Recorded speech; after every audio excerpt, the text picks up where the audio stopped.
Fascicule 6. Le Fils éternel. Le Fils éternel est l'expression finale et parfaite du premier concept personnel et absolu du Père universel. En conséquence, dans toutes les circonstances où le Père s'exprime d'une manière personnelle et absolue, il le fait par son Fils éternel, qui a toujours été, est maintenant et sera toujours le Verbe divin et vivant. Ce Fils éternel réside au centre de toute chose, en association avec la présence personnelle du Père universel et éternel qui l'enveloppe directement. C'est pour accéder au canot de pensée de l'intellect humain que nous parlons de la première pensée de Dieu et que nous faisons allusion à une impossible origine du Fils éternel dans le temps. Ces déformations de langage représentent nos meilleurs efforts pour établir un compromis permettant le contact avec le mental des créatures mortelles liées au temps. Au sens séquentiel, le Père universel n'aurait jamais pu avoir une première pensée, ni le Fils éternel un commencement. Mais j'ai reçu l'ordre de dépeindre les réalités de l'éternité au mental mortel limité par le temps, en me servant de ces symboles de pensée, et de désigner les relations d'éternité par ces concepts temporels de séquence. Le Fils éternel est la personnalisation spirituelle du concept universel et infini du Père du paradis, relatif à sa réalité divine, son esprit non qualifié et sa personnalité absolue. C'est ainsi que le Fils constitue la révélation divine de l'identité de créateur du Père universel. La personnalité parfaite du Fils dévoile que le Père est effectivement la source éternelle et universelle de toutes les valeurs et significations de ce qui est spirituel, volitif, intentionnel et personnel. Dans notre effort pour permettre au mental fini du temps de former un concept séquentiel des relations entre les êtres infinis et éternels de la Trinité du paradis, nous prenons la licence d'utiliser des conceptions se référant au premier concept personnel universel et infini du Père. Il m'est impossible de transmettre au mental humain une idée adéquate des relations éternelles entre déités. C'est pourquoi j'emploie une terminologie qui donnera au mental fini quelque idée des relations de ces êtres éternels dans les époques subséquentes du temps.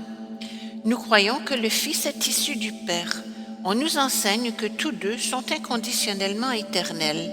Il apparaît donc que nulle créature du temps ne pourra jamais comprendre pleinement ce mystère d'un Fils qui est dérivé du Père et qui est cependant un éternel coordonné du Père lui-même. 1. Identité du Fils éternel. Le Fils éternel est le Fils originel et unique engendré par Dieu. Il est Dieu le Fils, la seconde personne de la déité et le Créateur associé de toutes choses. De même que le Père est la grande source centre première, le Fils est la grande source centre seconde. Le Fils éternel est le centre spirituel et l'administrateur divin du gouvernement spirituel de l'univers des univers. Le Père universel est d'abord un créateur et ensuite un contrôleur. Le Fils éternel est d'abord un co-créateur et ensuite un administrateur spirituel. Dieu est esprit, et le Fils est une révélation personnelle de cet esprit. La source centre première est l'absolu volitif. La source centre seconde est l'absolu de personnalité. Le Père universel n'agit jamais comme créateur, sauf en conjonction avec le Fils ou avec l'action coordonnée du Fils.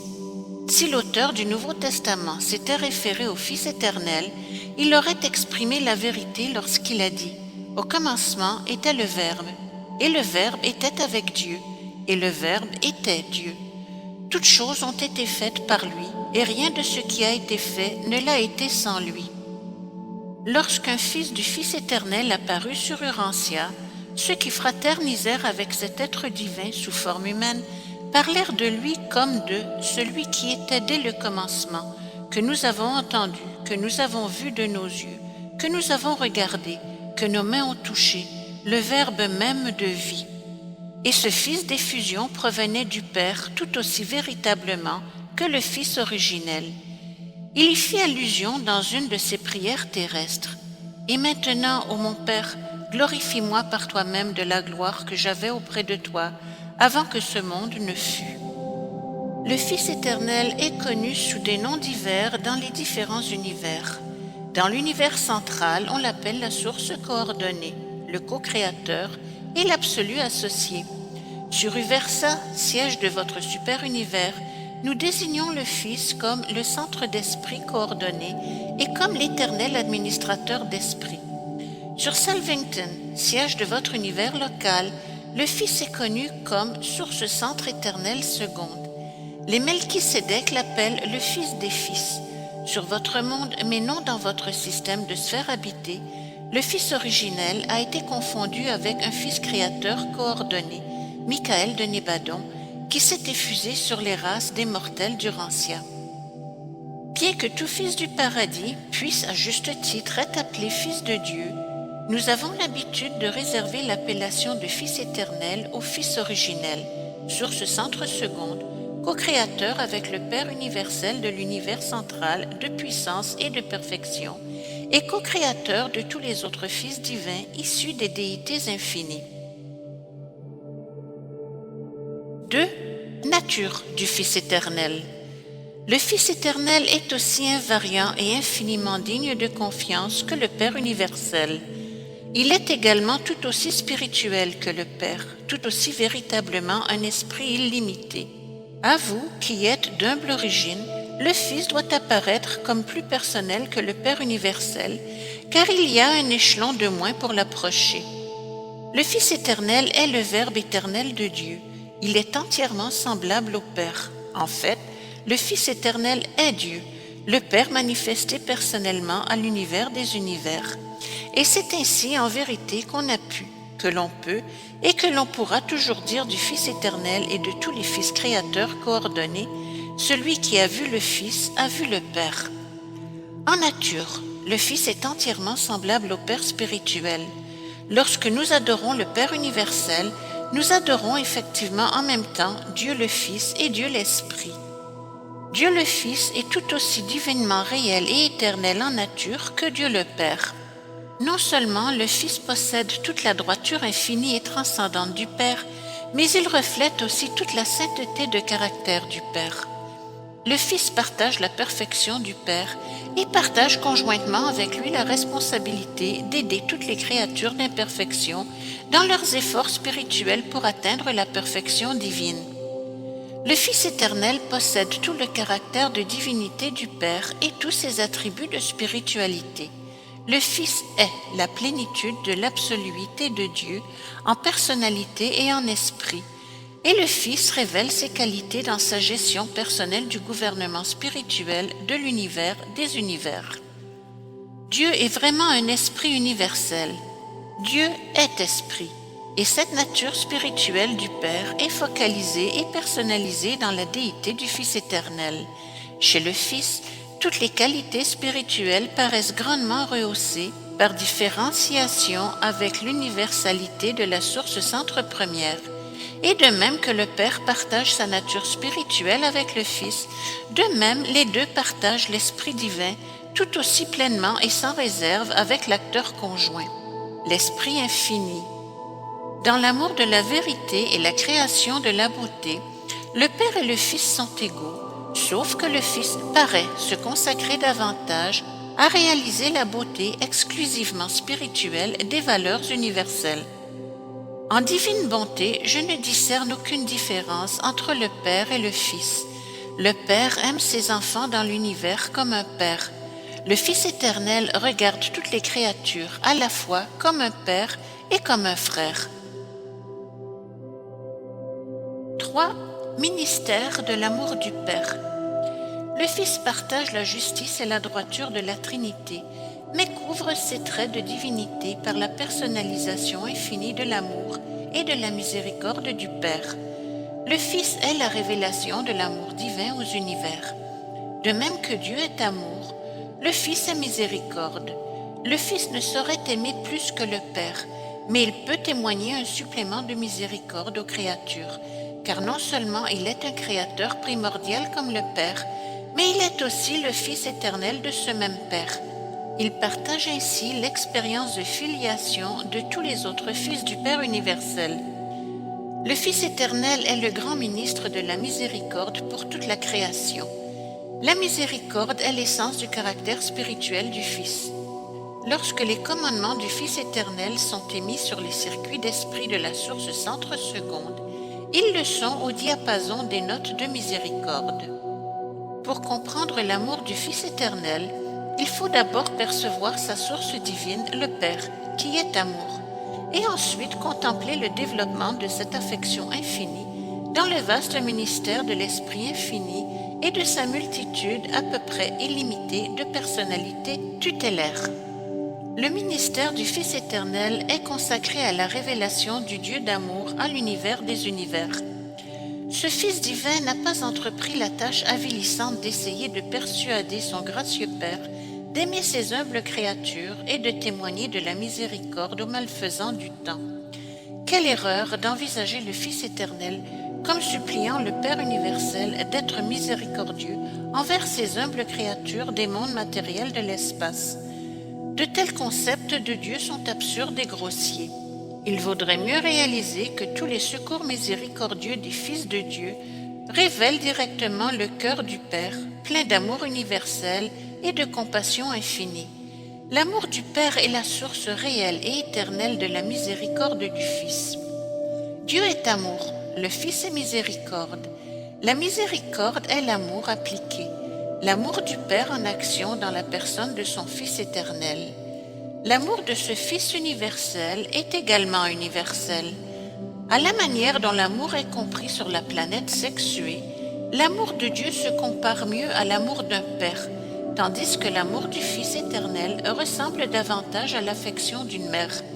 De tels exemples sont vraiment élémentaires, mais je les emploie dans l'espoir de communiquer au mental humain l'idée qu'il y a une différence, non de contenu divin, mais de qualité et de technique d'expression entre l'amour du Père et l'amour du Fils. 4. Attributs du Fils éternel. Le Fils éternel motive le niveau d'esprit de la réalité cosmique. Le pouvoir spirituel du Fils est absolu par rapport à toutes les actualités de l'univers. Il exerce un contrôle parfait sur l'interassociation de toutes les énergies d'esprit indifférenciées et de toutes les activités d'esprit actualisées, grâce à son emprise absolue sur la gravité d'esprit. Tout esprit pur, non fragmenté, et tous les êtres et valeurs spirituelles répondent au pouvoir d'attraction infini du Fils originel du paradis. Si l'éternel futur devait assister à l'apparition d'un univers illimité, la gravité d'esprit et le pouvoir spirituel du Fils originel se montreraient entièrement aptes à contrôler spirituellement et à administrer effectivement une telle création sans bornes. Le Fils n'est omnipotent que dans le domaine spirituel. Dans l'éternelle économie de l'administration de l'univers, on ne rencontre jamais de gaspillage par répétition inutile de fonctions. Les déités ne s'adonnent pas à une duplication superflue de leur ministère dans l'univers. L'omniprésence du Fils originel constitue l'unité spirituelle de l'univers des univers. La cohésion spirituelle de toute la création repose sur la présence active en tout lieu de l'Esprit divin du Fils éternel. Lorsque nous imaginons la présence spirituelle du Père, nous trouvons difficile de la différencier dans notre pensée d'avec la présence spirituelle du Fils éternel. L'Esprit du Père réside éternellement dans l'Esprit du Fils. Le Père doit être spirituellement omniprésent, mais cette omniprésence semble inséparable des activités d'esprit en tout lieu du Fils éternel. Toutefois, nous croyons vraiment que, dans toutes les situations de nature spirituelle double comportant la présence du Père-Fils, l'Esprit du Fils est coordonné avec celui du Père. Dans son contact avec les personnalités, le Père agit par le circuit de personnalité. Dans son contact personnel et décelable avec la création spirituelle, il apparaît dans les fragments de sa déité totale, et ces fragments du Père ont une fonction solitaire, unique et exclusive chaque fois qu'ils apparaissent en un endroit quelconque des univers. Dans toutes ces situations, l'Esprit du Fils est coordonné avec la fonction spirituelle de la présence fragmentée du Père universel. Spirituellement, le Fils éternel est omniprésent. L'Esprit du Fils éternel est très certainement avec vous et autour de vous, mais non en vous, et faisant partie de vous comme le moniteur de mystère. Ce fragment intérieur du Père ajuste le mental humain vers des attitudes progressivement divines. Ainsi, ce mental qui s'élève répond de mieux en mieux au pouvoir spirituel d'attraction du tout-puissant circuit gravitationnel d'esprit de la source centre seconde. Le Fils originel est universellement et spirituellement conscient de lui-même. En sagesse, le Fils est pleinement égal au Père. Dans les domaines de la connaissance, de l'omniscience, nous ne pouvons distinguer entre la première et la deuxième source. Comme le Père, le Fils sait tout. Il n'est jamais surpris par aucun événement de l'univers. Il comprend la fin dès le commencement. Le Père et le Fils connaissent réellement le nombre et l'emplacement de tous les esprits et de tous les êtres spiritualisés dans l'univers des univers. Non seulement le Fils connaît toutes choses en vertu de son propre esprit omniprésent, mais, à égalité avec le Père et l'acteur conjoint, il a pleinement connaissance de la vaste intelligence réflective de l'être suprême, laquelle est consciente en tout temps de tout ce qui se passe dans tous les mondes des 7 super-univers. Et l'omniscience du Fils du paradis est encore assurée par d'autres voies. Le Fils éternel, en tant que personnalité spirituelle, aimante, miséricordieuse et tutélaire, est entièrement et infiniment égal au Père universel. Quant à tous ses contacts personnels miséricordieux et affectueux avec les êtres ascendants des royaumes inférieurs, le Fils éternel est tout aussi bon et prévenant, tout aussi patient et longanime que ses fils paradisiaques dans les univers locaux, ces fils qui s'effusent si fréquemment sur les mondes évolutionnaires du temps. Il est inutile de disserter plus longuement sur les attributs du Fils éternel. Avec les exceptions signalées, il suffit d'étudier les attributs spirituels de Dieu le Père pour comprendre et évaluer correctement les attributs de Dieu le Fils. 5. L'imitation du Fils éternel. Le Fils éternel n'agit pas personnellement dans les domaines physiques. Sur le niveau d'aide mentale aux êtres créés, il n'opère que par l'acteur conjoint. Mais autrement, ses qualifications n'imposent aucune espèce de limite au Fils éternel dans le plein et libre exercice de tous les attributs divins d'omniscience, d'omniprésence et d'omnipotence spirituelle. Le Fils éternel n'imprègne pas personnellement les potentiels d'esprit inhérents à l'infinité de l'absolu de déité. Mais, à mesure que ces potentiels deviennent actuels, ils sont saisis par la toute-puissante étreinte du circuit gravitationnel d'esprit du Fils. La personnalité est le don exclusif du Père universel. Le Fils éternel dérive sa personnalité du Père, mais il ne confère pas la personnalité sans le Père. Le Fils donne origine à une vaste multitude d'esprits, mais ces dérivés ne sont pas des personnalités. Lorsque le Fils crée des personnalités, il le fait en conjonction avec le Père ou avec le Créateur conjoint, qui peut agir pour le Père dans ce genre de relation. Le Fils éternel est ainsi un co-créateur de personnalité, mais il ne confère la personnalité à aucun être. Seul et de lui-même, il ne crée jamais d'être personnel. Toutefois, cette limitation ne prive pas le Fils de l'aptitude à créer tous les types de réalités autres que personnelles. Le Fils éternel est limité dans la transmission des prérogatives de créateur. En éternisant le Fils originel, le Père lui a conféré le pouvoir et le privilège de se joindre subséquemment à lui, dans l'acte divin de produire d'autres fils possédant les attributs créateurs. Ils l'ont fait et le font encore. Mais, une fois que ces fils coordonnés ont été produits, il semble que les prérogatives créatrices ne soient pas transmissibles plus loin. Le Fils éternel ne transmet la faculté créatrice qu'à la première personnalisation directe. C'est pourquoi, lorsque le Père et le Fils s'unissent pour personnaliser un Fils créateur, ils aboutissent dans leur dessein. Mais le Fils créateur, ainsi amené à l'existence, n'est jamais apte à transmettre ou à déléguer les prérogatives créatrices aux divers ordres de fils qu'il peut créer à son tour. Bien que l'on voit paraître chez les fils supérieurs des univers locaux un reflet très restreint des attributs créateurs d'un Fils créateur. Le Fils éternel, en tant qu'être infini, est exclusivement personnel, ne peut fragmenter sa nature. Il ne peut ni distribuer, ni conférer des portions individualisées de son moi à d'autres personnes ou entités, comme le font le Père universel et l'Esprit infini. Mais le Fils peut s'effuser lui-même comme un esprit illimité pour baigner toute la création et attirer sans cesse vers lui toutes les personnalités d'esprit et toutes les réalités spirituelles. Rappelez-vous toujours que le Fils est le portrait personnel du Père spirituel pour toute la création. Le Fils est personnel et rien que personnel au sens de la déité. Une telle personnalité divine et absolue ne saurait être désintégrée ou fragmentée. Dieu le Père et Dieu l'Esprit sont véritablement personnels, mais en plus, ils sont aussi tout ce qui existe d'autre du fait d'être de telles personnalités de déité. Bien que le Fils éternel ne puisse participer personnellement à l'octroi des ajusteurs de pensée, il siégeait en conseil avec le Père universel dans l'éternel passé. Il approuva le plan et promit une coopération permanente lorsque le Père projeta d'attribuer des ajusteurs de pensée et proposa au Fils « Faisons l'homme à notre propre image ». Et de même que le fragment d'esprit du Père habite en vous, de même la présence en esprit du Fils vous enveloppe, et tous les deux travaillent perpétuellement comme un à votre élévation spirituelle. 6. Le mental de l'esprit.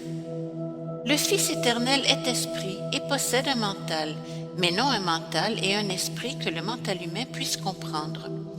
Un mortel peut percevoir le mental au niveau fini, cosmique, matériel et personnel. L'homme observe aussi des phénomènes mentaux chez les organismes vivants, fonctionnant au niveau subpersonnel, animal, mais il lui est difficile de saisir la nature du mental lorsqu'il est associé à des êtres supramatériels et fait partie de personnalités exclusivement spirituelles. Toutefois, le mental exige des définitions différentes lorsqu'il se réfère au niveau spirituel d'existence et lorsqu'on l'emploie pour marquer des fonctions spirituelles d'intelligence. L'espèce de mental qui est directement allié à l'esprit ne se compare ni au mental qui coordonne l'esprit et la matière, ni à celui qui n'est allié qu'à la matière. L'esprit est toujours conscient, doué de mental et pourvu de phases variées d'identité. Sans mental, sous une forme ou sous une autre, il n'y aurait pas de conscience spirituelle dans la fraternité des êtres d'esprit.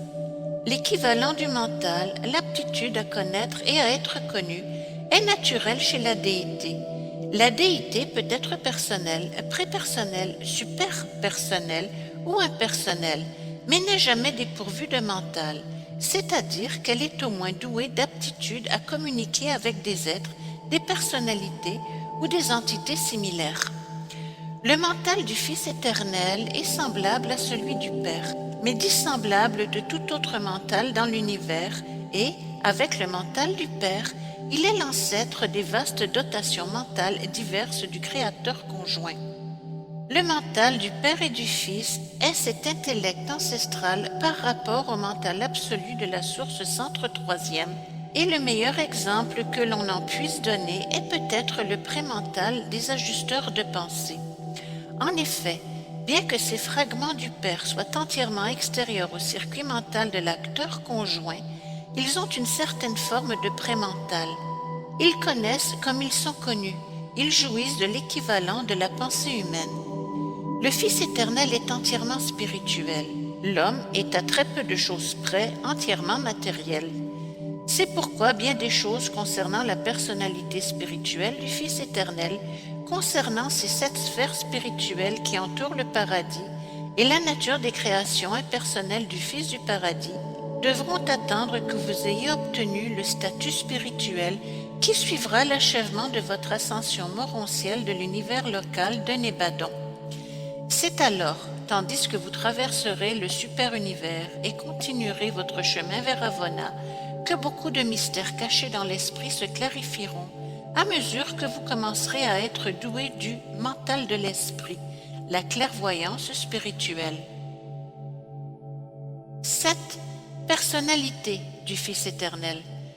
Le Fils éternel est cette personnalité infinie, subissant les entraves de la personnalité non qualifiée, dont le Père s'est échappé par la technique de la trinitisation, grâce à laquelle il a toujours continué à s'effuser à profusion et sans fin sur son univers constamment croissant de créateurs et de créatures. Le Fils est personnalité absolue. Dieu est personnalité paternelle, la source de la personnalité, le dispensateur de personnalité, la cause de la personnalité. Tout être personnel tire sa personnalité du Père universel, comme le Fils originel tire éternellement la sienne du Père du paradis. La personnalité du Fils paradisiaque est absolument et purement spirituelle, et cette personnalité absolue est aussi l'archétype divin et éternel, d'abord de l'octroi de personnalité du Père à l'acteur conjoint, et ensuite de l'octroi de la personnalité par le Père à ces myriades de créatures dans tout le vaste univers. Le Fils éternel est vraiment un ministre miséricordieux, un esprit divin, une puissance spirituelle et une personnalité réelle. Le Fils est la nature spirituelle et personnelle de Dieu manifestée aux univers, la somme et la substance de la source centre première, dépouillée de tout ce qui est non personnel, extra-divin, non spirituel et pur potentiel. Mais il est impossible de transmettre au mental humain une image verbale de la beauté et de la splendeur de la personnalité céleste du Fils éternel. Tout ce qui tente à obscurcir la notion du Père éternel exerce une influence à peu près égale pour empêcher de reconnaître conceptuellement le Fils éternel. Il vous faut attendre votre arrivée au paradis. Alors vous comprendrez pourquoi j'ai été impuissant à dépeindre d'une manière compréhensible au mental fini le caractère de cette personnalité absolue. 8. Réalisation du Fils éternel. En ce qui concerne l'identité, la nature et les autres attributs de personnalité, le Fils éternel est le plein égal, le parfait complément, l'éternelle contrepartie du Père universel. Au même sens que Dieu est le Père universel, le Fils est la Mère universelle. Et l'ensemble de nous tous, humbles ou élevés, constitue leur famille universelle. Pour apprécier le caractère du Fils, vous devriez étudier la révélation du caractère divin du Père. Ils sont perpétuellement et inséparablement un. En tant que personnalité divine, ils ne peuvent pratiquement pas être distingués par les ordres d'intelligence inférieure. Pour ceux qui tirent leur origine des actes créateurs des déités elles-mêmes, la reconnaissance séparée du Père et du Fils est moins difficile. Les êtres natifs de l'univers central et sur le paradis discernent le Père et le Fils, non seulement comme une unité personnelle de contrôle universel, mais aussi comme deux personnalités séparées opérant dans des domaines définis de l'administration de l'univers. En tant que personne, vous pouvez concevoir le Père universel et le Fils éternel comme des individualités séparées, car en vérité ils le sont. Mais, dans l'administration des univers, ils sont tellement entremêlés et imbriqués qu'il n'est pas toujours possible de distinguer entre eux. Dans les affaires de l'univers, quand on rencontre le Père et le Fils dans des interassociations troublantes, il n'est pas toujours profitable d'essayer d'isoler leurs opérations. Rappelez-vous simplement que Dieu est la pensée initiatrice et le Fils le verbe expressif. Dans chaque univers local, cette inséparabilité est personnalisée dans la divinité du Fils créateur, qui représente à la fois le Père et le Fils pour les créatures de 10 millions de mondes habités. Le Fils éternel est infini, mais on peut l'approcher par les personnes de ses fils paradisiaques et par le patient ministère de l'Esprit infini.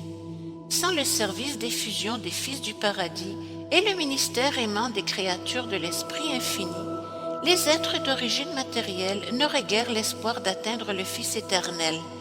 Et voici qui est également vrai. Avec l'aide et la gouverne de ces agents célestes, les mortels conscients de Dieu atteindront certainement le paradis et se tiendront un jour en la présence personnelle de ce majestueux Fils des Fils. Bien que le Fils éternel soit l'archétype auquel doivent aboutir les personnalités mortelles, il vous est plus facile de saisir la réalité du Père et de l'Esprit parce que le Père est le dispensateur effectif de votre personnalité humaine et que l'Esprit infini est la source absolue de votre mental mortel. Mais, à mesure que vous vous élèverez dans le sentier du progrès spirituel qui mène au paradis, la personnalité du Fils éternel deviendra de plus en plus réelle pour vous, et la réalité de son mental infiniment spirituel deviendra plus facile à discerner par votre mental progressivement en voie de spiritualisation. Le concept du Fils éternel ne pourra jamais briller avec éclat dans votre mental matériel, ni dans le mental morontiel subséquent. Il faut attendre que vous vous spiritualisiez et que vous entrepreniez votre ascension d'esprit pour que la compréhension de la personnalité du Fils éternel commence à devenir aussi vivante que votre concept de la personnalité du Fils créateur originaire du paradis qui, en personne et en tant que personne, s'est une fois incarné sur Urantia et y a vécu comme un homme parmi les hommes. Dans toute l'expérience de votre univers local, il faut que le Fils créateur, dont les hommes peuvent comprendre la personnalité, compense votre inaptitude à saisir la pleine signification de l'éternel Fils du paradis, qui est plus exclusivement spirituel, mais néanmoins personnel.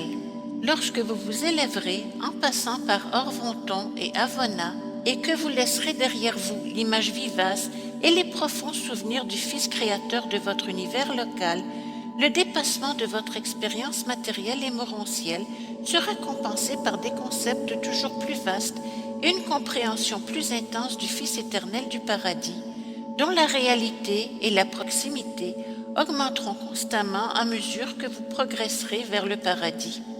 Le Fils éternel est une grandiose et glorieuse personnalité.